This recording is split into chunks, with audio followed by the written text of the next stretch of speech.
Grabe mga ka-dreamers, pwede ka na pala makagawa ng DIY na kalan gamit lamang ang dilata. At gamit nga ito ay pwede ka na makapagprito ng itlog at kahit ano pa man. Ang maganda pa rito ay pwede mo rin kainin ang laman pagkatapos magluto. Kaya naman sa video na ito mga ka-dreamers ay aking susubukan iyon. Ay saktong-sakto naman sapagkat narito nga ako sa bahay ko. Medyo maulan din nga pala sa amin ngayon. Kaya naman panigurado ako na ang mga kahoy dito sa paligid ay basang-basa. Abay mabuti na lamang at nakapanood ako ng life hack sa TikTok. Napakaganda nga sapagkat kailangan mo lamang dito ng dilata tapos ng tissue. Sa paggawa nga ng DIY na kalan na ito ay kailangan lamang butasan itong dilata. Tapos gagamit ka lamang dito ng ilang pirasong tissue. Dahil medyo makipot nga pala mga ka-dreamers ang butas kaya naman kailangang itupi ito. Nakadepende sa inyo mga ka-dreamers kung anong dilata ang gagamitin ninyo. Batay nga sa mga napanood ko ay pwede ka rin makapagluto gamit ang Century Tuna. Subalit ang binili ko nga ay itong Gold Seas. After ko malagyan ng tissue ay sinindihan ko na rin mga ka-dreamers. Abay grabe, flammable tapos napakalakas ng apoy. Bali gumamit na nga lamang pala ako riyan ng 3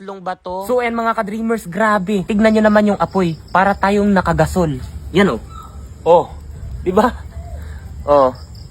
Di ba? Napakalakas ng apoy. Ngayon susubukan natin. Susubukan natin kung maluluto ba talaga itong ating pinritong itlog.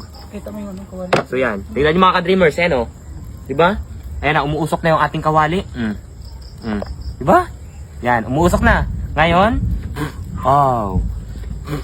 Ngayon, lalagyan na natin ng mantika. Yan, lagyan na natin ng mantika kasi napakalakas ng ating apoy oh. Kitang-kita naman. Yan, lagyan natin ng mantika.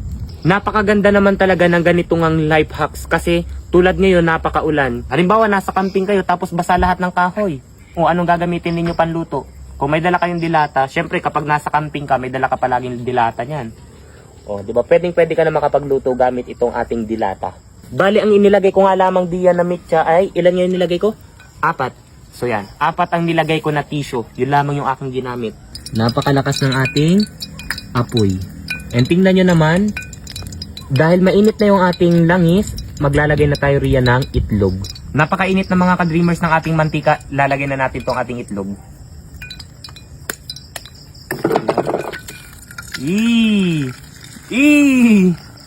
Hindi pa mainit masyado. Hindi pala masyadong mainit yung ating mantika. Pero okay lang yan. Okay lang yan. So yan mga ka-dreamers, hindi pa nga pala mainit talaga yung mantika. Kaya yan. So mamaya doon sa pangalawa nating itlog, ilalagay natin siya kapag mainit na.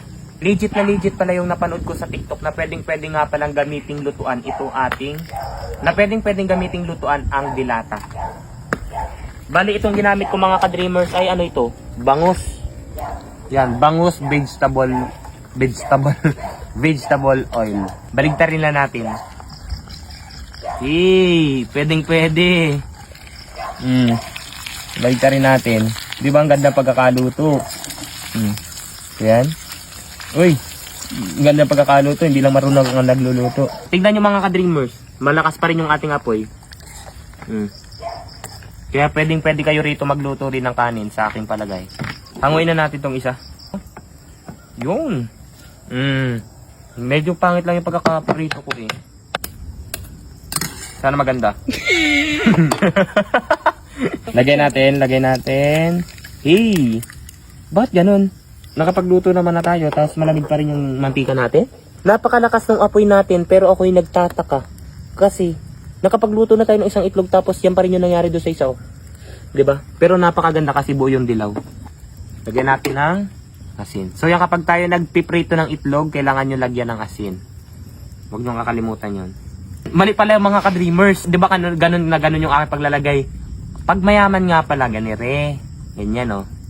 Yung dalawang daliri lang tapos gaganon-ganonin mo lang, parang medyo nirarab mo lang. Nagkakaroon ng friction yung dalawang mong ano, nagkikiskisan yung dalawang daliri.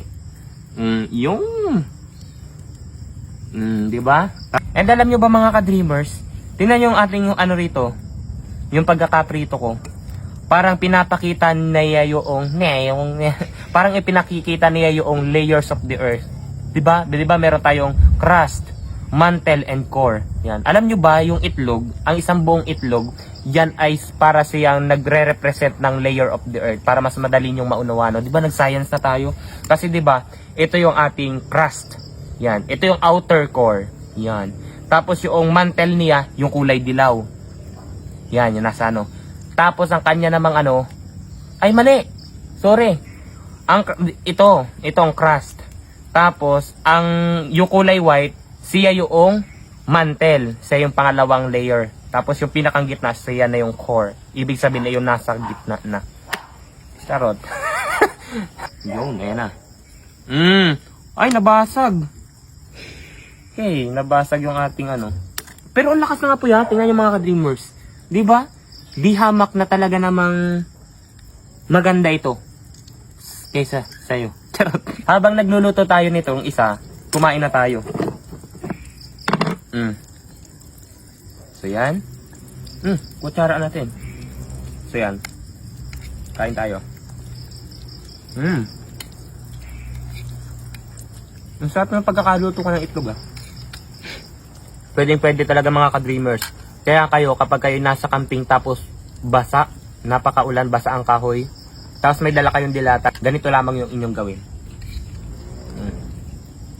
Diba?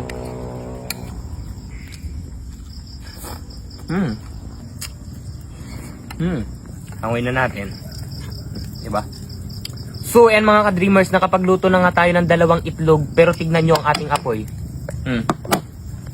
Diba? Diba? Napakalakas pa rin ang ating apoy. By the way mga ka-dreamers, disclaimer lamang ha, baka may mga bata na nanonood, huwag na huwag nyo itong gagayahin kung wala kayong patnubay mula sa inyong mga magulang. So yan ha, hindi ito laruan yung ganito natin, yung ganitong mga bagay, hindi pwedeng paglaruan ng apoy ha.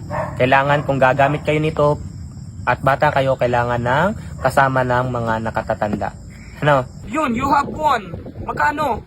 Magkano total niyan? Magkano? Yan, 14,000. O, di ba mga ka-dreamers, ganun lamang kadali kumita rito kay Lucky Fortune. Kaya kung nais nyo rin kumita, mag-register at mag-deposit na rin kayo diyan sa ating link na nasa comment section sapagkat ngayon, mamimigay na tayo sa GCash. So yan mga ka-dreamers, ngayon subukan natin maglaro sa Super Ace at saka sa Mines. Una, laruin muna natin ang Mines. Yan, mag-bet ako rito mga ka-dreamers ng 1,000. 1,000, bet ako rito ng 1,000. Okay? Subukan na natin mga ka-dreamers, bet. Bomba, iwasan natin ang bomba.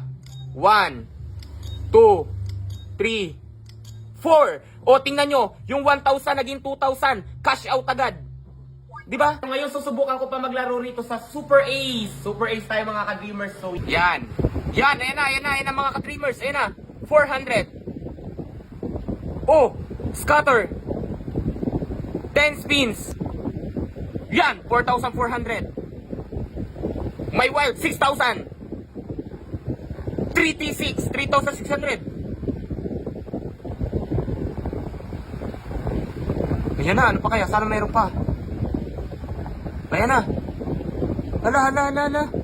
Wala na yata. Yun, you have won. Magkano? Magkano total yan? Magkano? Yan, 14,000. So yan mga ka-dreamers, para sa mga nais kumita at makapaglaro na, dito lamang yan kay Lucky Fortune sapagkat dito napakadali lamang manalo. Nasa comment section ang link para mag-register at makapag-deposit na kayo mga ka-dreamers. Yun lang.